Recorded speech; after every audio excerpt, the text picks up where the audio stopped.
Okay then fam, so let's discuss something that's been an issue for some time now. Back and forth between the retro community and the modern community, a subject that's burned in the minds for a good few years now. Is it the case that games have gotten easier in the modern age? Imagine, if you will, okay, back to the days when it was 8-bit gaming. We had the micro systems, we had, before the dawn of the 8-bit consoles, okay? There's no Master System, there's no NES, okay? We've got things like Atari, Commodore, Amstrad. We've got the microcomputers. Games are coming on cassette tapes. You have limited ability to do colours. You have a limited ability for animation because you have limited amounts of pixels, because you've got limited amount of space. Most of what you had with the game had to be done up here. You had to imagine what was going on the screen. You had to fill in the gaps yourself.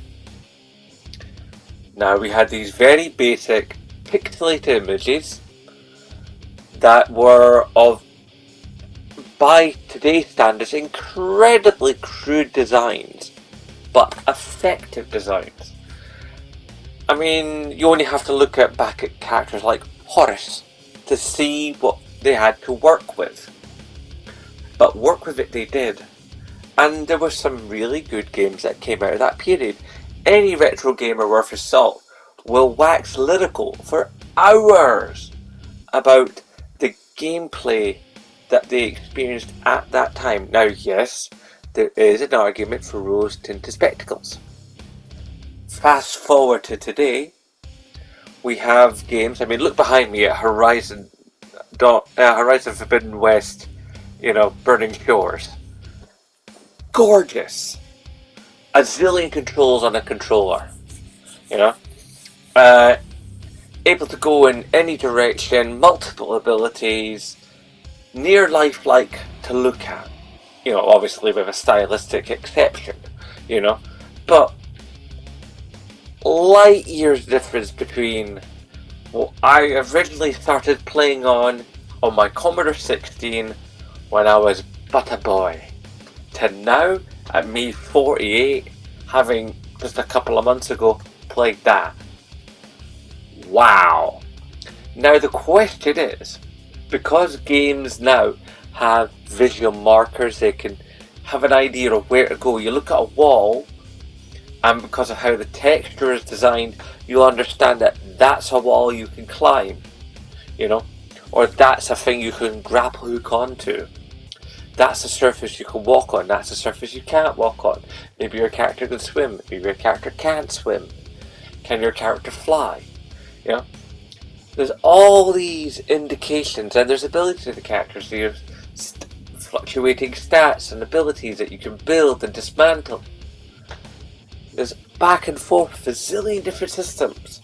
Whilst back in the day, you'd play something like, say, Kickstart on the Commodore 16. You literally had a bike that was made out of a bunch of pixels. The wheels weren't even technically round. They didn't spin. You just had the animation of basically a bike GIF going along a track that was essentially a very long GIF. In fact, probably not even as big as a GIF.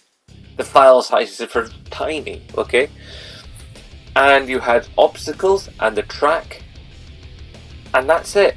You didn't even have a sky background or mountainous background or any kind of background. It was just a black screen with stuff on it. But you were fully invested in making that bike do its jumps at the right times in the right places to land in the right places and not destroy the bike and not end your lives and get through the level.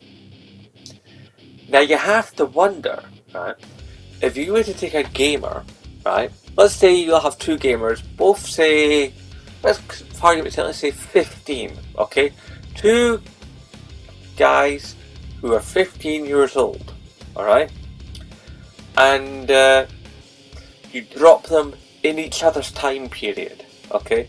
So the guy from 2023, 2023 goes back to what? Let's see, when was I playing another Commodore 16? I can't remember, but back in the 80s at least, okay? So the two guys swap time periods. Now, the guy from now is going to go back and go, this looks ugly, you know? And he's going to try and do the controls, and it's going to take him a while to get it, you know? He's not going to have the patience because he's going to have to sit through loading screens. It's going to have to take him a long time to load the game onto the system. The controls will be limited, but I honestly think that gamer is going to master it faster than the gamer who's jumped forward, because yes, there's less controls, but when you consider some of the things we play on phones over the last few years, I think there's an equivalence of skill and timing and control. However, a gamer from back then is going to come now. He's going to pick up one of these, and he's going to be going, what do I do with this thing? You know, his mind is going to be blown. I mean, he's never seen a D-pad. It doesn't exist yet. Joysticks? The only joystick he's ever seen is a great big thing like this, that you have, stand on a stand, and actually rocks back and forward, left and right and stuff. A proper full-on joystick. I had one for the Commodore 16. I'm sure other gamers on other systems had similar, you know? If you did, shout out in the comments. Okay, so you've got a joystick. It might have an action button, it'll probably have a trigger key. That's your lot. But you never used it in conjunction with the keyboard, not that I'm aware of. Okay? So, that gamer has jumped forward in time. Not only is he seeing things that look better on the telly than the programs he was watching on telly then, which is enough, he's contending with HDMI graphics, so 1080p 4K style gaming running at 30 to 60 frames a second on these gigantic flat panel monitors. Bear in mind, excuse me, back in the day, the most he might have been able to get was like a 32-inch CAFO Ray 2 television, you know? And he would have been limited to a range of about 10, maybe 12 separate colours at one time on any given screen. And textures? Please. Realistic facial expressions? You're having a laugh. So this gamer from back then is dumped into now, and he is quite literally bombarded with a wealth of control options. Because when you think about a gamepad, you pick this thing up. It's easy for us because we've grown up with it, and it's developed over time. It's become more complex, but also stayed the same, allowing us to become very au fait with it. But cast your mind to whenever you give this to someone who doesn't play games on the regular. What's their experience like? You know what their experience is like. They're like, what does this button do again? How do I make this happen? Constant questions.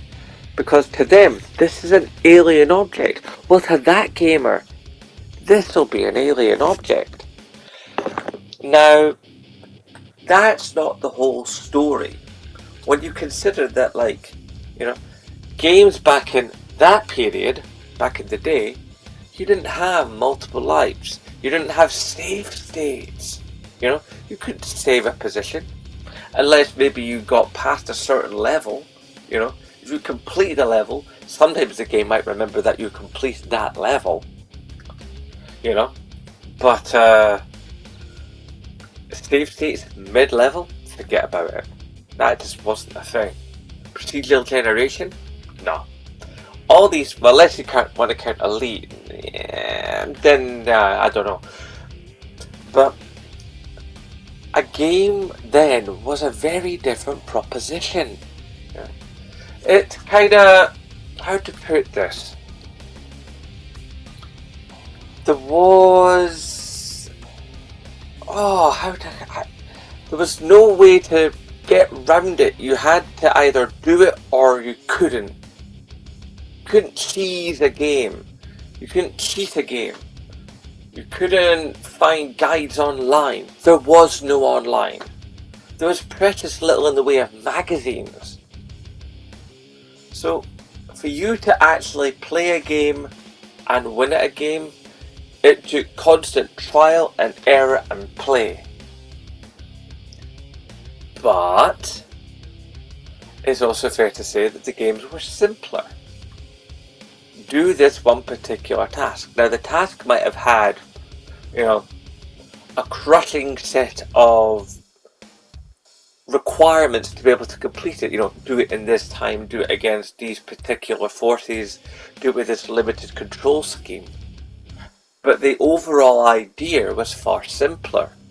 Now the overall ideas are much more complex, but so are the control systems that go with them. But with the complexity of control systems adds flexibility to the gameplay options. So it's not so much in a black and white, is gaming easier now or easier then, or harder now or harder then. It's more that gameplay has moved on in such a manner that to a certain degree it is unrecognisable to its predecessor. I mean, in evolutionary terms, gaming then was more or less Stone Age, whilst gaming now is now, for want of a better term. I mean, we've got VR, we've got all the mod cons, we've got all kinds of like ray tracing. And ray tracing isn't light, ray tracing is sound. So you can have games that have sound that bounces here and bounces there. And if you have the right kind of headphones or the right kind of speaker setup, then a sound can bounce in the environment much like a sound bounces in an environment of real life. Like a brick falls behind you in a warehouse, an empty warehouse, and the brick will land here and you'll notice the sound here. You'll hear the reverberation of the sound all around you, and you'll hear as the reverberation hits the different parts of the environment you're in at the different points that the sound travels, because sound has a speed that it travels at. So it'll hit different areas of place at different times, imperceptibly short, but you will notice it because that's how the human brain works. We have ears, and the ears are connected to the brain, and the brain sorts out the world, and that's how we get around. You couldn't do that kind of thing back then. There just wasn't the computational power. So it's not a black and white answer as to yes, games are easier now because we have cheat codes, we have YouTube videos, and we have, on PlayStation at least, we have the help cards still, although I think they're more or less phased out because nobody used them. We have people posting stuff on YouTube going, "Oh, look, this is how you do it." But you know what? Those things are a godsend. Because, okay, yes, there is a strong argument for you should just get good. Yeah, getting good is great. I love being good at games when I have the chance to be good at games. But I'm a full-time working dad, a YouTuber, and a gamer. There's only so many hours in the day. There's only so many days in a week. There's only so many weeks in a year. Sorry, so many weeks in a month. So many months in a year. I've got stuff to do, and sometimes I'm just tired, and I can't figure out what they want. I mean, how many times as a gamer, regardless of age, regardless of position in life, how many times have you sat there with a game and you don't know what to do, and you've said out loud to nobody in particular, just to the universe, "Oh good God game, what do you want from me?" or words to that effect. That is a constant staple that's existed then, that exists now, and will exist into the future. So, in answer to the question, is gaming easier now? It's the best I can give you. It's not easier now, but you know what it is? It's clickbait for a lot of other channels.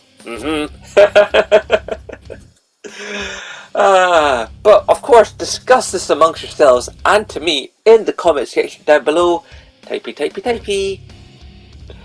Alright guys, hashtag support Scottish YouTubers, and of course, as always, aye, nae bother.